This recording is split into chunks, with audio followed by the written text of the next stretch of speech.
बाली के नज़दीक वाली जो है लीफ होती है इसे फ्लैग लीफ कहते हैं। अन्य पत्तियों की अपेक्षा ये चौड़ी पत्ती होती है। इससे जो नीचे वाली जो पत्ती होती है वो 3.7% भोजन निर्माण का काम करती है। जो 3 पत्तियां अगर जिस पौधे में होती हैं उसमें आधी अधूरी बाली बनती है। 05234 के साथ यह जो नमस्कार किसान भाइयों, मैं डॉक्टर अरविंद तोमर फिर उपस्थित हुआ हूँ एक नई वीडियो में। किसान भाइयों, आज की वीडियो में हम बात करने वाले हैं कि अगर आपकी जो गेहूं की अवस्था गमोद अवस्था का समय है और इस समय आपके गेहूं में जो फ्लैग लीफ निकलने को है, तो फ्लैग लीफ जो हमारी स्वस्थ रहे और हमारी गेहूं की फसल से एक हम अच्छा उत्पादन ले सकें और बाली निकले वो तगड़ी निकले और उस गेहूं की फसल से किस तरह से हम अच्छी तगड़ी मोटी और उसमें वजनीक बाली ले सकें, तो आज की वीडियो में हम इस टॉपिक पर बात करने वाले हैं। परंतु उससे पहले जो किसान भाई हमारे इस चैनल पर नए आए हुए हैं और इस वीडियो को देख रहे हैं, जिन्होंने गेहूं की क्रॉप कर रखी है, वो हमारे चैनल को सब्सक्राइब अवश्य करना है, ऑल नोटिफिकेशन पर क्लिक करना है, जिससे आने वाली वीडियो का आपको तुरंत नोटिफिकेशन किसान भाइयों मिल सके। किसान भाइयों, अगर हमारे टेलीग्राम ग्रुप में जुड़ना चाहते हैं और हमारे व्हाट्सएप ग्रुप में जुड़ना चाहते हैं तो नीचे लिंक डिस्क्रिप्शन में दिया हुआ है, वहाँ से जाकर आप हमारे टेलीग्राम और व्हाट्सएप ग्रुप में जुड़ सकते हैं। किसान भाइयों, ये जो आप देख रहे हैं गेहूं की जो फसल है इसमें गमोद अवस्था का समय है और इसमें फ्लैग लीफ ज़्यादातर निकल चुकी हैं। और जो फ्लैग लीफ होती है किसान भाइयों, यह जो बाली के नज़दीक वाली जो है लीफ होती है इसे फ्लैग लीफ कहते हैं। और यह जो है बाली निकालने में किसान भाइयों 43%, जैसा कि आप चार्ट में देख रहे हैं, ये 43% भोजन निर्माण में काम करती है। और यह जो 43% क्यों काम करती है, क्योंकि यह जो फ्लैग लीफ होती है ये बाली के नज़दीक वाली लीफ होती है और ऊपर वाली सबसे ज़्यादा लीफ होती है। इसके कारण यह जो भोजन निर्माण का जो पोतिशिष्ट की क्रिया इसमें अच्छी होती है और यह चौड़ी इस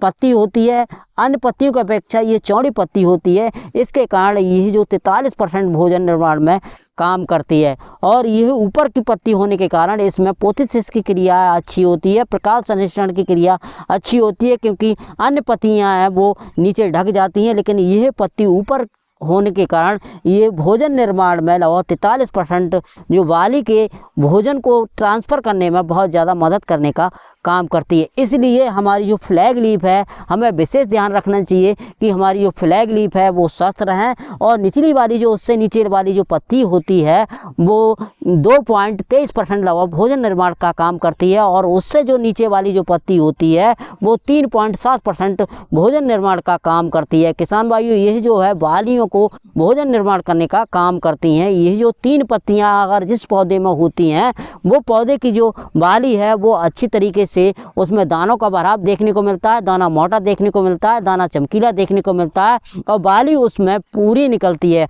और जिस पौधे में 3 से कम पत्तियां होती हैं उसमें आधी अधूरी बाली बनती है और अच्छी तरीके से बाली उसमें नहीं बनती है, दाना अच्छा नहीं बनता है। तो हमारे खेत में जितनी 3 पत्तियों से अधिक जो पौधे होंगे उनमें बाली जो बनेगी अच्छी बनेगी। तो हमें विशेष ध्यान रखना चाहिए कि हमारी जो गेहूं की फसल में जो फ्लैग लीफ है वो स्वस्थ रहे, पीली ना पड़े और किसी प्रकार का उसमें जो फंगस वाला अटैक देखने को नहीं मिले। किसान भाइयों, अगर आप फ्लैग लीफ को स्वस्थ रखना चाहते हैं और लंबी और मोटी बाली निकालना चाहते हैं तो आप अपने गेहूं की फसल में इस समय आप घुलनशील NPK 05234 के साथ यह जो प्रोडक्ट आता है स्काईलार्क इंडिया का शक्ति, इसे 250 ग्राम प्रति एकड़ के अनुसार और 05234 को आप 1 से 1.5 किलो प्रति एकड़ के अनुसार एक साथ में फंजीसाइड आप सारथी नाम का जो प्रोडक्ट है इसे आप 500 ग्राम प्रति एकड़ के अनुसार इन तीनों दवाओं को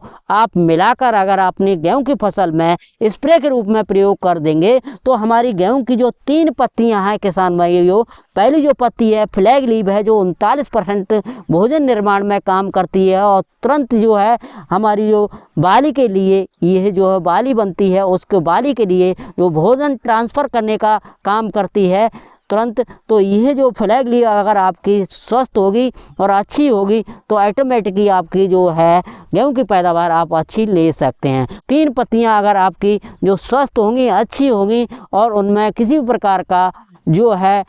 पोषक तत्वों की कमी नहीं होगी तो आप अपनी गेहूं की फसल से एक अच्छा उत्पादन लेने में किसान भाइयों कामयाब हो सकते हैं। तो किसान भाइयों यह जो है 22% जो बाकी भाग होता है वो जो बाली होती है वो ऑटोमेटिक ही भोजन निर्माण करने का काम करती है। जैसा कि आप चार्ट में देख रहे हैं जो 22% जो भोजन निर्माण का काम जो बाली होती है वो करती है, और फ्लैग लीफ जो होती है वो 43% भोजन निर्माण का काम करती है। जो फ्लैग लीफ होती है वो पास में बाली के नज़दीक जो है लीफ होती है, इसलिए ये भोजन निर्माण में बहुत ही सहयोग हमारी जो बाली को मोटा बनाने में, बाली में दाने का वजन बढ़ाने में, यह दाने के भराव में, बाली लंबे निकालने में बहुत ही मदद करने का काम करती है। उससे नीचे वाली जो पत्ती होती है वो 2.23% भोजन निर्माण का काम करती है, और उससे जो नीचे वाली तीसरी जो पत्ती होती है वो 3.7% भोजन निर्माण में काम करती है,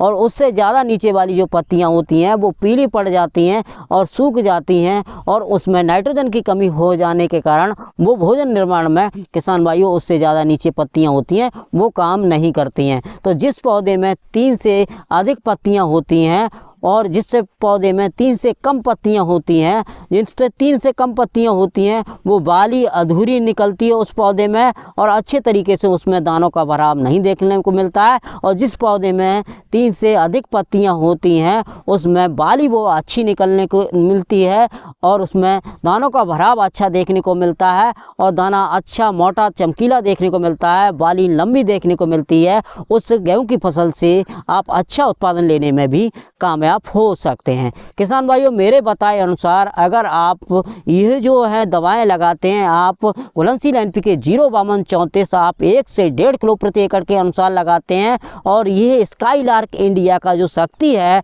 इसे 250 ग्राम प्रति एकड़ के अनुसार, और एक जो फफूंदी नाशक है सारथी यह कार्बनियम 12% मैनकोजेब 63% WP वाला जो टेक्निकल है इसे 500 ग्राम प्रति एकड़ के अनुसार, और साथ में एक आप इंसेक्टिसाइड भी ले सकते हैं। इंसेक्टिसाइड में आप एसिटामिपिड 20% SP फॉर्म में आता है उसको मिलाकर, और एक स्टिकर को मिलाकर, ये चारों पांचों दवाओं का अगर मिलाकर अगर आप अपनी गेहूं की फसल में स्प्रे करते हैं तो उम्मीद करता हूं कि आप उस गेहूं की फसल से एक अच्छी मोटी और लंबी, और उस गेहूं की फसल से एक अच्छा उत्पादन लेने में कामयाब हो सकते हैं। किसान भाइयों यह वो स्प्रे अगर आप करते हैं तो 100% आपकी गेहूं में बाली बहुत लंबी निकलेगी, मोटी निकलेगी, तगड़ी निकलेगी, दाना चमकदार बनेगा और मोटा दाना बनेगा। आप इस तरह से अगर आप स्प्रे करते हैं। किसान भाइयों ये वीडियो अगर आपको अच्छी लगी हो तो ज़्यादा से ज़्यादा इस वीडियो को किसानों में शेयर करिएगा, और कमेंट बॉक्स में कमेंट करके हमें अवश्य बताइए